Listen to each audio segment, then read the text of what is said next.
in Vedanta you read that although we are in essence all pervading, and yet by ignorance we lose the ever blissful true nature of ours. I am that, but I do not see that, and thus I suffer. This is called causal body. This is our what you can call the ignorant soul, which has thus I and the world. This separation is perceived. There is the I, there is the world. And then there is, therefore, the desire to enjoy the world. I and the world means I go after the world. It is not just static that, okay, just I and world.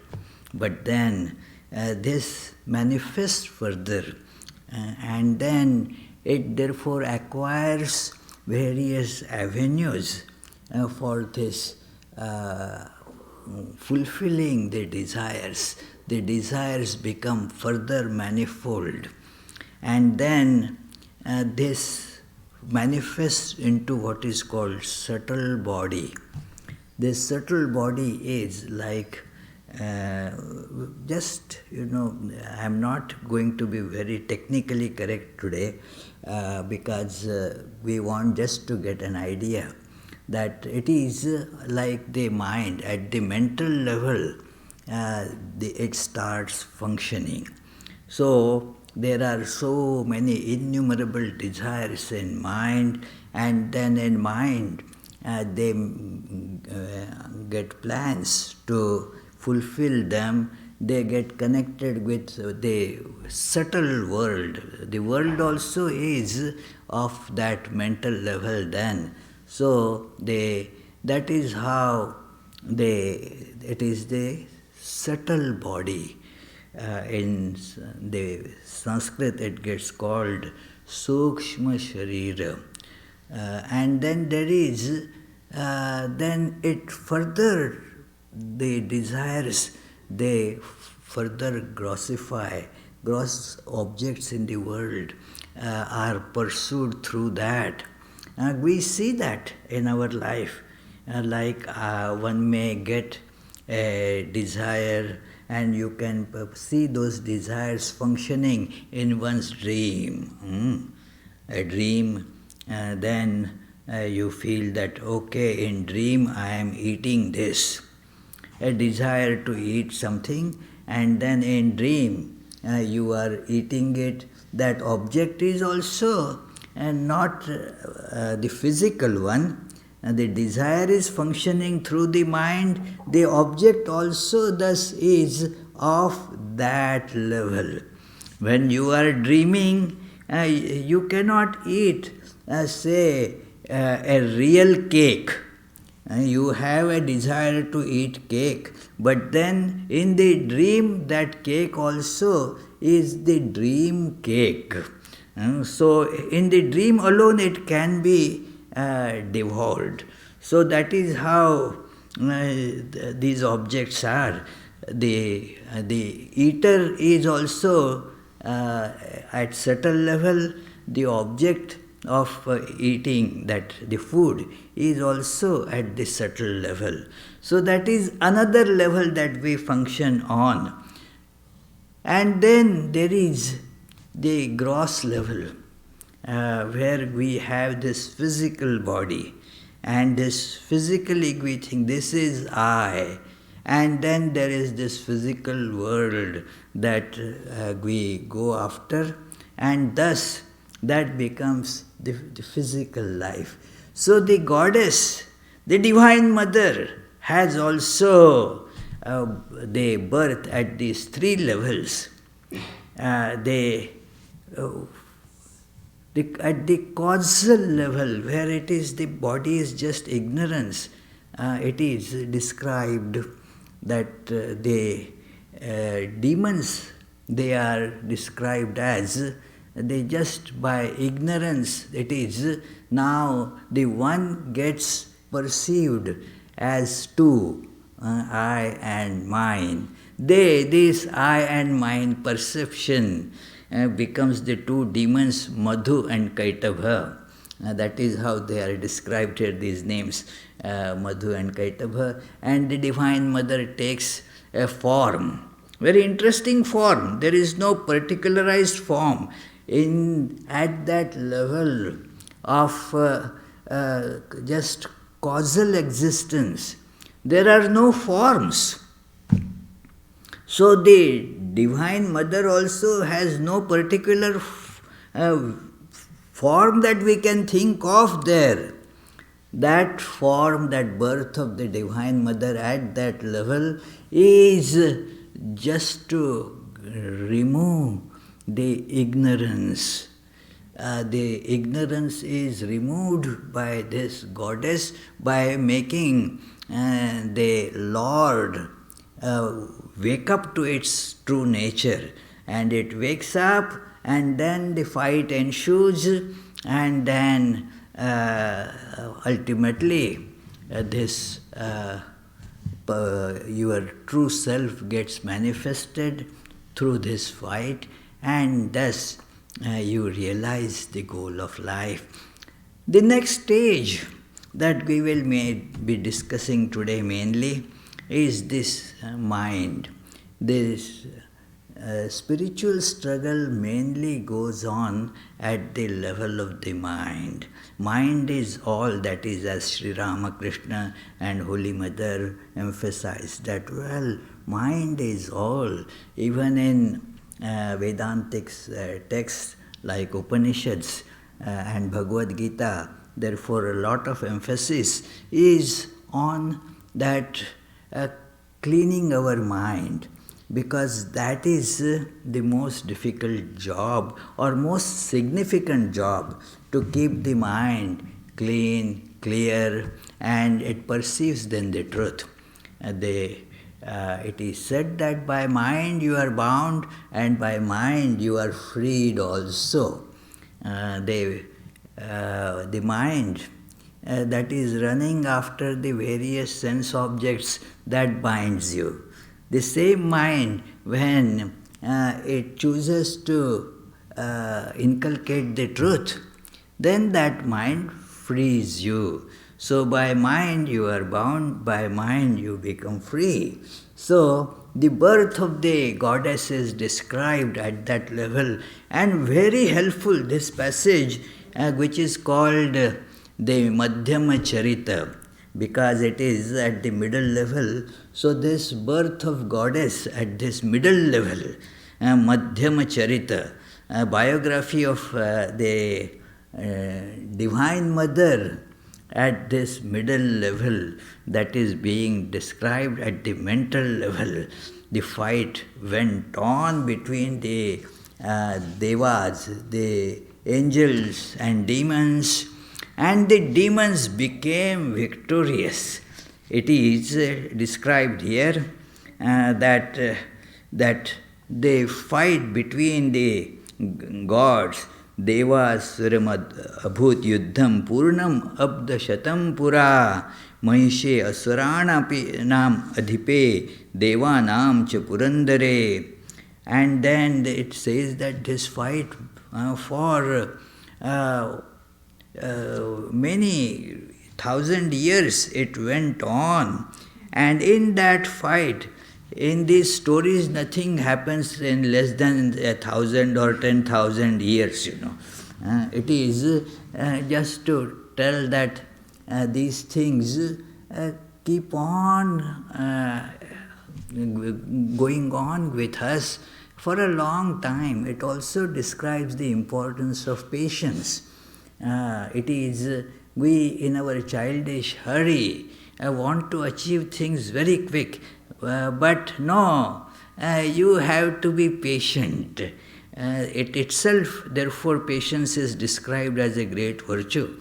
So, now these, in this particular battle, the good ones, the devas, got completely vanquished by the king of the demons. His name was Mahishasura, because Mahisha means a buffalo.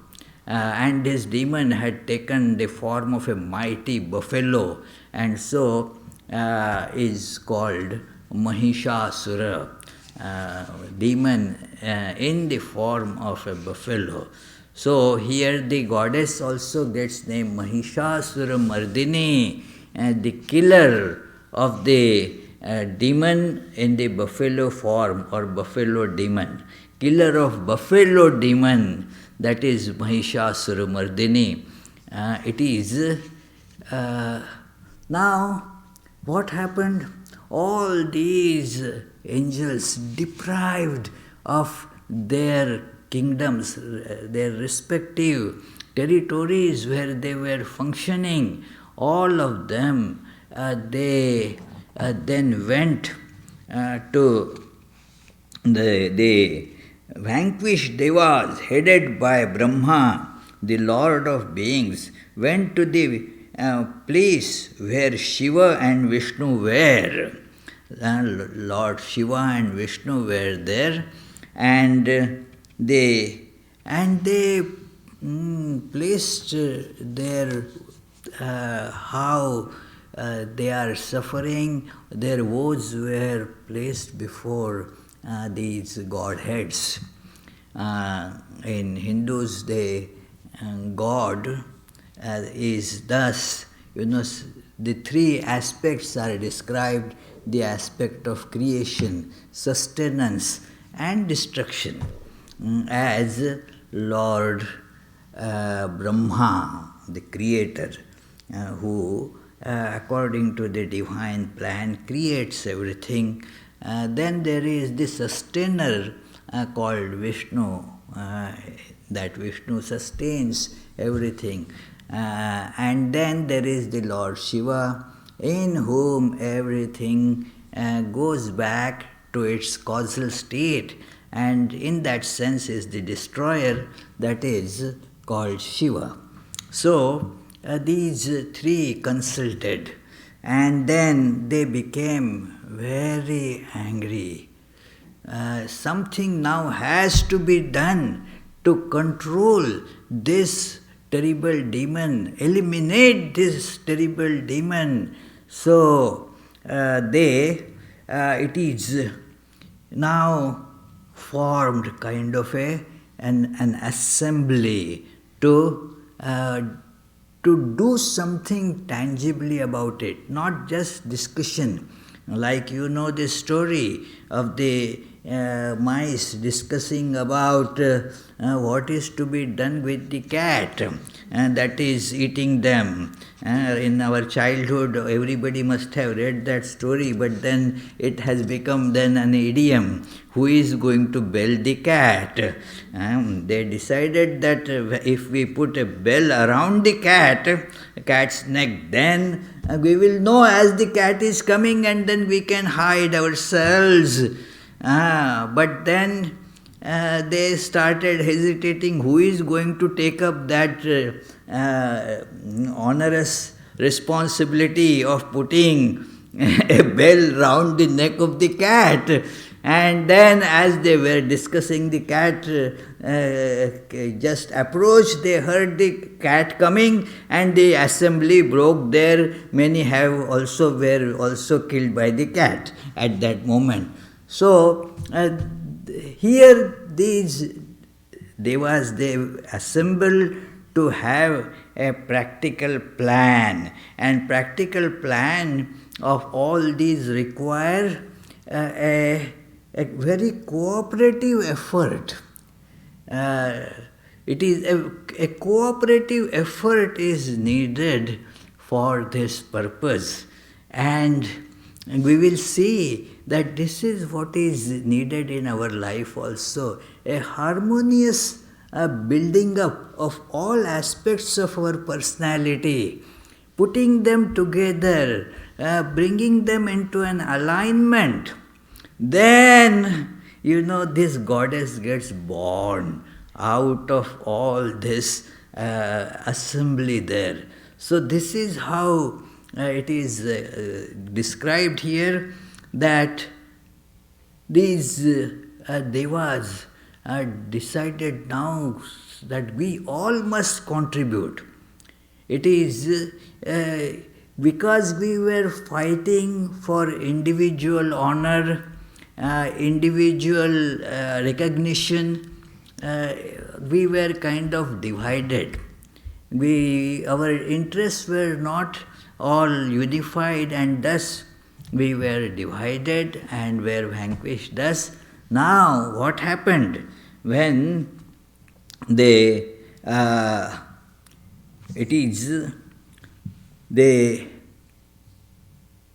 Vishnu, when he heard that it is, the luster came from his face. Tato atikopa purnasya chakrino vadanat tatah nishchakrama mahattejo brahmana shankarasya cha. So it is then issued forth a great light from the face of Vishnu, who was full of intense anger. Here the anger should not really be meaning that when A gets angry with B for some selfish reason, but this is this defeat of us is making that Vishnu now more focused and then angry about oneself, that why did we get defeated? And then what happens when you get angry? What happens? How your face becomes all mellowed down and calm. What happens when you get angry? It becomes red. So it is that kind of shine comes on the face, that dazzling radiance comes on the face, angry face, that it is, sometimes I get angry and you have to see my face then. It is, some said, no, don't, and I get very scared when you get angry like that, because the face becomes, as it is, full of different kind of shine that is going to go out, as it were. So that shine, that dazzling light from Vishnu came, and then it merged with the similar dazzling light of Brahma and Shiva too, the three lights together. And from the bodies of Indra and other devas also sprang forth a very great light. And all this light united together. The devas saw there a concentration of light like a mountain blazing excessively, pervading all the quarters with its flames. It is the whole vista, whatever one is seeing, is now filled with that tremendous, unspeakably a bright luster. It is what is making this all different faculties of our personality, all the good tendencies in us, all of them now are coming together. Now the power gets generated. When we come together, we become powerful. That is a commonly, given idea that the united we stand, divided we fall. It is true here also. When all the good tendencies, they shed away their lethargy and join together, that yes, we have to now put our 100% efforts together, then we all become allies. All our different faculties become allies. All the good tendencies in us, they become united. And then this all-pervading brilliant luster appears there. Now, it is to feel that luster at the level of our mental perception or mental awareness. It needs a form. It needs a form. All pervading everywhere in me, in this hall, all around. It is very difficult for human mind to feel. This non-dual, this formless aspect is thus one cannot really feel it. It is good as we think. But when it comes to the level of feeling, we all need a form. It is said that in Bible that the God has no form and no likeness. But that description is really, what it means is, it doesn't have just one form that you can confine the God to. Otherwise, there is the religion for most of us. It is all thinking. Even if we do not make an image with, say, clay or wood or draw on a paper, we mentally always have an image. So that is how human beings are constrained. Without that, we cannot feel. We have to face this truth. Even when we think, the thinking has a form. So this luster that is pervaded everywhere cannot become the object of our love or devotion. Now it has to be, unless it becomes the object of devotion, it does not affect our actions. It has to become like us.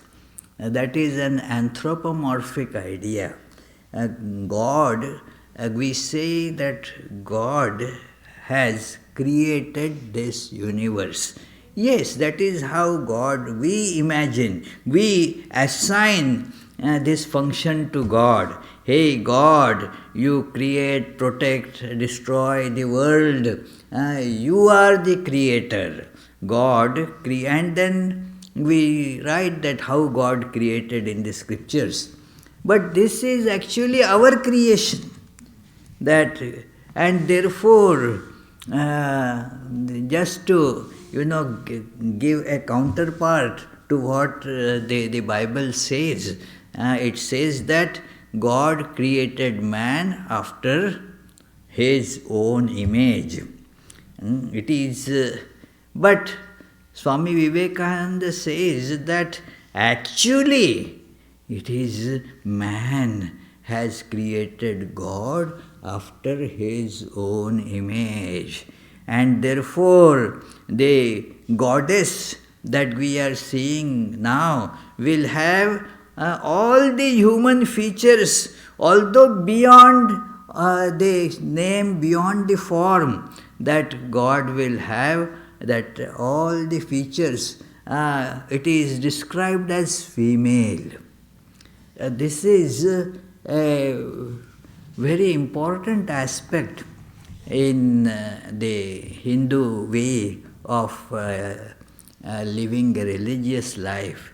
God is not just a male form. It is like in most pictures associated in Christian way of describing God, is described as a very big bearded male figure. Now, in Hindus, that is comparatively a minor way of description. It is more a mother. Not just our Father, thou art in heaven, but our mother. Because this, if you see, one is closer to one's mother than with father.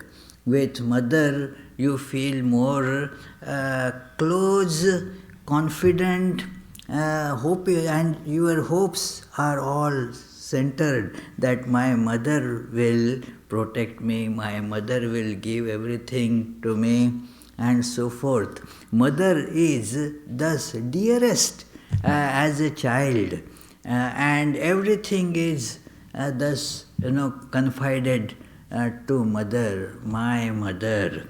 It is like Sri Ramakrishna used to say, even when the child is being chastised by mother and maybe sometimes given a bit thrashing also, the child cries. Child cries, holding the skirt of the same mother, you see. So, it is like that mother is so close to us. So God also assumes the form of a mother.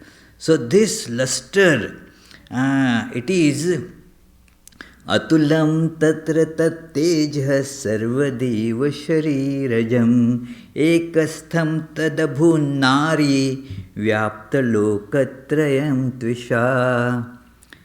It is that Devas saw there a concentration of light like a mountain blazing excessively, pervading all the quarters with its flames. Then that unique light produced from the bodies of all the Devas, pervading the three worlds with its luster, combined into one and became a female form.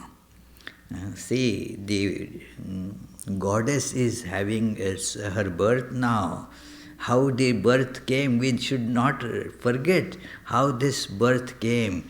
It is all the good tendencies in each of us. They have now contributed. They gave up their own claim to them. They pulled everything together. And thus this power now becomes huge. With this power, that power now has got a form, that goddess. It is, and the form is described here in great detail, again emphasizing that it is our own capabilities that have been pulled together in having this goddess created. We make the God after our own image. So this is how the idea is further elaborated here, that it is everyone that by that which was Shiva's light, her face came into being. Now it is a female form, so they has to have a face. So where from the face came? That it was Shiva's light which made the face. That it is then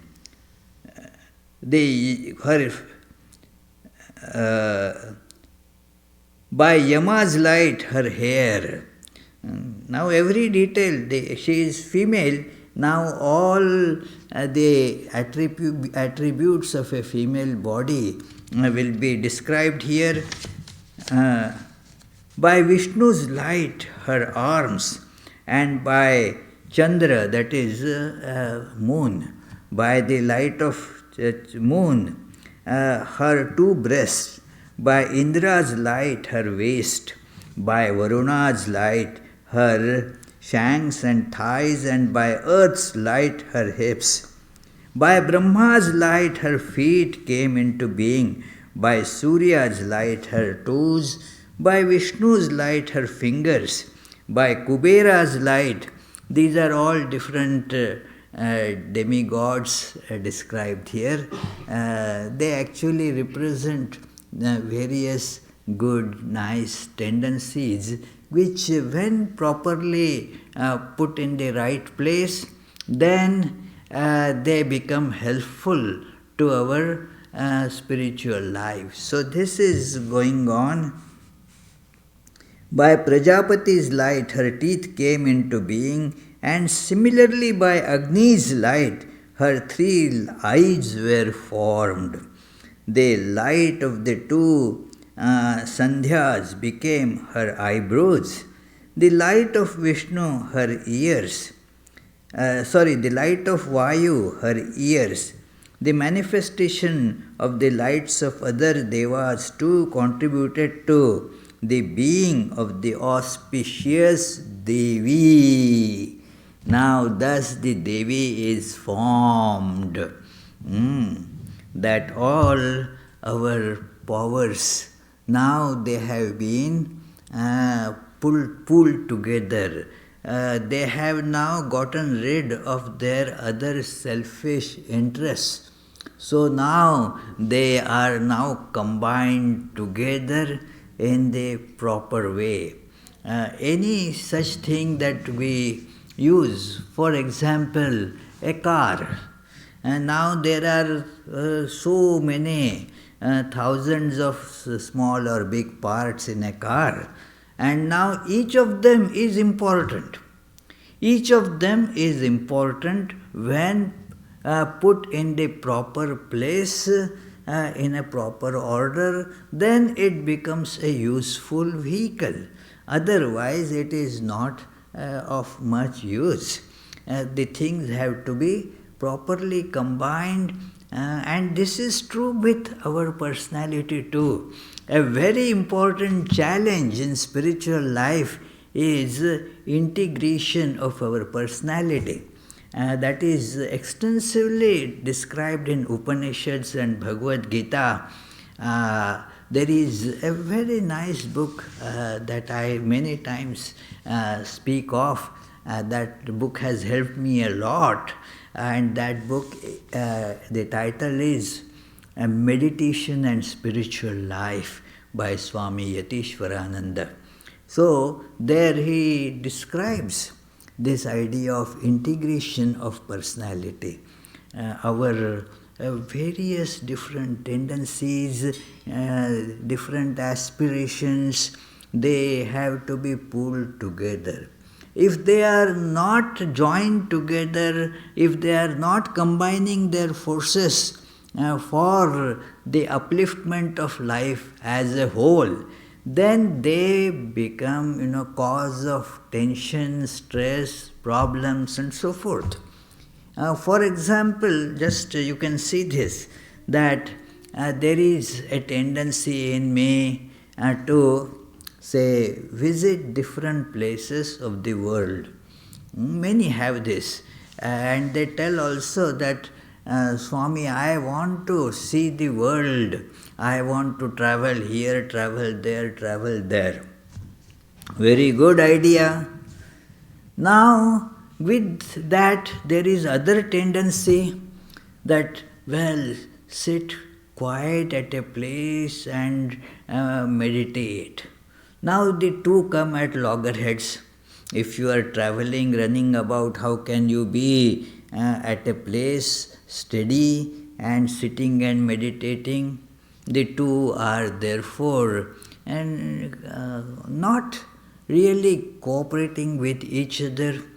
You want to say, do some work for the society, just give up everything for the benefit of the society. But then there are other things that you want to do. You want to travel everywhere. Now all the energy gets there, and then these two tendencies, this other tendency is wondering now, where do I get the scope? So thus there is this tussle. But when it is they contribute their powers together, the personality becomes now well connected, well aligned. It is otherwise you find the problem. It is a major problem in our life, that is no proper alignment. It is cart before the horse. It is because the cart says, I actually carry the passenger, in me people travel, I should be first. And the cart goes ahead of the horse. Now what happens? The horse becomes useless, the cart becomes useless. So it is they putting them together. This is how a teamwork becomes successful. The team has to come together, forgetting each other's egos, and thus you see that it is all the weapons of all the gods, they are also given to this goddess. Okay, it used to be my power. Now I am giving it to you, O goddess. So it is described here that it is that after describing how the various these gods, the luster from them contributed to the different limbs of the goddess, now comes the weapons. Shulam shulad vinishkrishya dadau tasmai pinakadrik, that the bow of Shiva, Lord Shiva, is considered the mightiest bow. They very effective.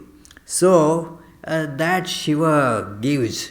No more mine, O goddess, have this one. Then Chakram cha dattavan Krishna samutpatya swachakratah, that Vishnu or Krishna, they is known for the discus with which the Vishnu kills. So that discus is now given. Okay, goddess, you now have it. I and mine has to be given up in spiritual life. Then only things become actually effective. So this is all now contributed together. Now that goddess, all this is described very beautifully, that Varuna gave the conch, that that fire god gave the special fiery power, and then so many, the Maruta, means the wind god, gave some other weapons, that it is a bow as well as 2 quivers full of arrows. Then Indra gave his Vajra, the thunderbolt, to this goddess. All these weapons were given, and now this goddess became powerful to take on this terrifying demon in the form of buffalo. Now this demon is described also. It has a vast, huge army. What is this demon, you know? This demon is our ego. I, ego. That demon is the biggest challenge in spiritual life, and that does not let us do anything in the right direction. So now this demon has to be defeated, as Sri Ramakrishna used to say, that this terrible ego, Ami molle guchibe janjal, as this I is eliminated, all the problems get solved. And this I has various ways of functioning. Sometimes apparently that I looks like a good one. It is not so.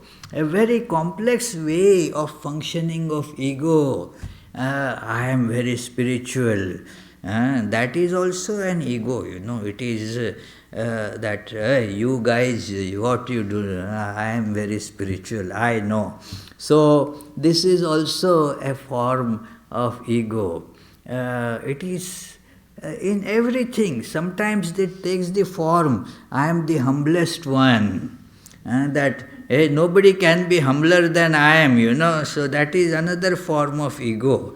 And it is all I, then the captures that I captures everything, mine, I and mine. So this is this demon that gets defeated by this unified effort called Mother Durga, the Divine Mother.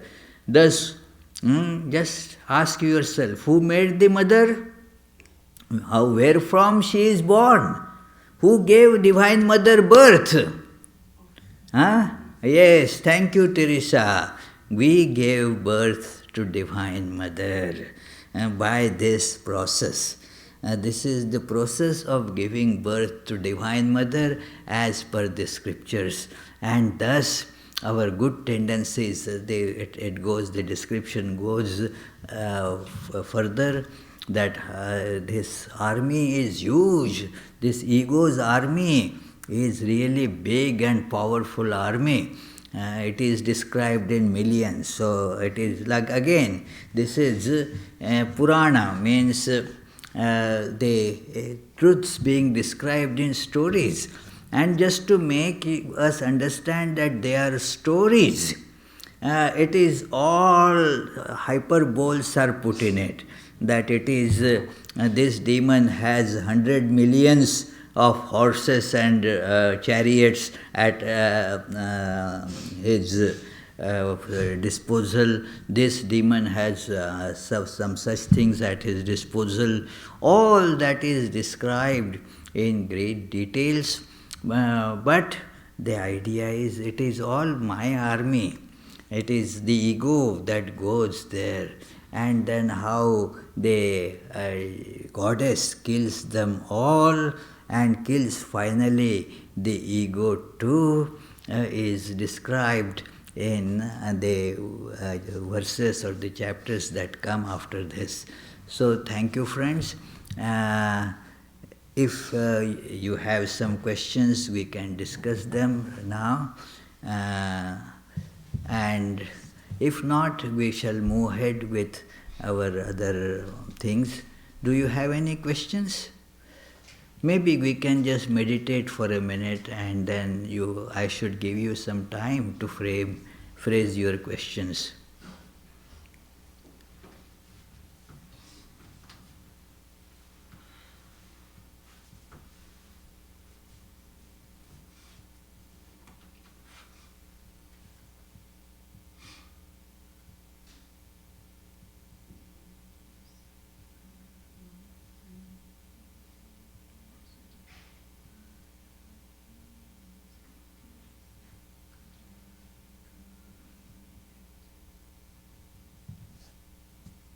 Yes, friends, is there any question? Oh, Charlie, you have.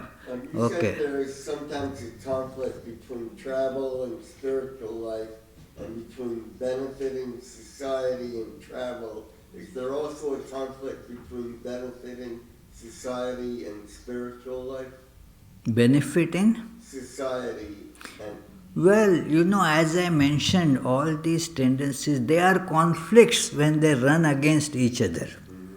But when they combine, Like it is said, well, you want to lead a spiritual life and you want to travel. Okay, travel as a pilgrimage. Now, what has happened? The two have been now put in proper alignment. It is in Bhagavatam, you will see such beautiful description of the pilgrimage that this Akrura takes up. Akrura, an emissary of the demon Kamsa, is being sent to Vrindavan. That, okay, you go and get Krishna, because the idea was, after bringing that demon to Mathura, the capital of this king, he will be killed along with his brother Balrama. But Akrura knew all this, but took up this opportunity to be able to go and meet Krishna. So, as he is going, the description is so charged with devotion, that the Akrura is feeling now what Krishna must be doing now, how this Vrindavan will be looking now, the cows, all is forming a very devotional appeal in his mind. So then now travel is there and meditation also is there. Now they are not separated. So that is how one can combine many things. Like you want to do good work to the society, and good work can be done in various ways, just as a philanthropic work. But then when that is done as what is called yoga of action, karma yoga, now they don't go in conflict. It is the proper alignment and combination that is what is needed. That is like putting the horse and the cart in proper alignment. So all tendencies then get joined together for the mutual or the holistic improvement. Any other question? Or okay, so I request Vishwanath to begin his offertory while I give the upcoming events. Next Sunday, we shall be having a very interesting lecture. A professor at Brown University, the professor he is actually a scientist, a data scientist, but he will be speaking on this how the human mind works. He works in the mindfulness department of Brown University, connected with the public health department. His name is Prashant Pal, and he will be speaking about human mind, interface between the inner and the outer worlds. So please come for that very special lecture by Prashant Pal, giving the description of how the mind, inner and outer, and this interface between the two. So then we will be having a spiritual retreat on 19th, this Saturday after this coming one, and that Swami, that Ishad Dhyanananda from Sacramento will be giving that retreat. For that one has to sign up. His retreat will be on the second chapter of Bhagavad Gita, which gives the essence, of the whole philosophy of ideal and the practice to achieve that ideal. As it is called, the jnana and yoga, that both are presented in this idea, in this second chapter, very well. So he will be speaking in 3 lectures on that day, on this second chapter. So one has to register though to attend this retreat. Please try to register as soon as possible. If you have, if you want to spend $10 extra, you can wait till Saturday. So if you don't want to spend extra money, many of you think that, well, I have lot of money, isn't it? So I will register later. So it is. Otherwise, it is what, Vishwanath? You register afterwards, isn't it? No, okay, I see. Okay, so $20 is the concessional fee for this retreat. Otherwise, it is normal $30. And then we are having today, there is a music concert, a wonderful veena player, Durga Lakshmi Krishnan. She will be performing just after this arati. And then on 20th October, we shall have a sitar concert by Josh Feinberg. Josh Feinberg, he lives in Oregon. It is, and he will be accompanied by a very well-known tabla player, Amit Kautekar of this region. So that will be a concert on that Sunday, the 20th. So we shall now have the closing prayers and then the arati, and then we shall go down in the hall to enjoy the Veena concert. May the Divine, who is Father in heaven of the Christians, Holy One of the Jewish faith, Allah of the Muslims, Buddha of the Buddhists, Tao of the Taoists, Great Spirit of the Native Americans, Ahur Mazda of the Zoroastrians, and Brahman of the Hindus, lead us from the unreal to the real, from darkness to light, from death to immortality. May the all-loving being manifest himself unto us and grant us abiding understanding and all-consuming divine love. Peace, peace, peace be unto all.